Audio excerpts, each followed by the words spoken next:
Welcome back to my mini blog. तर आज आहे सॅटरडे आणि ते वर्कआउट संपतोच तो लोलो माझ्याजवळ आला. थोडीशी लाडीगोडी केली, त्यानंतर मग तो गेला आणि ते बाहेर पाहिलं तर पाऊस पडत होता. तर एक गोष्ट करायला ना मला जवळजवळ 2 आठवडे लागले आणि त्यामुळे मी खूपच जास्त परेशानसुद्धा झाली होती. पुढे काय ते तुम्हाला ब्लॉगमध्ये सांगतेच. वर्कआउट संपला आणि मग म्हटलं चला भूक लागली आणि आज मला अजिबात घरी नाश्ता बनवायचा मूड नव्हता, त्यामुळे बाहेरूनच हा नाश्ता मागवला.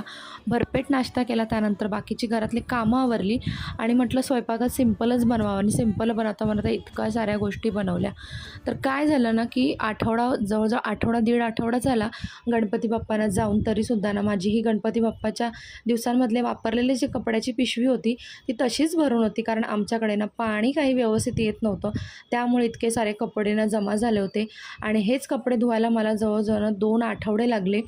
त्यानंतर इथे ना म्हटलं चला फेस पॅक बनवूया, त्यासाठी ते मसूर डाळचा पॅक बनवून घेतला.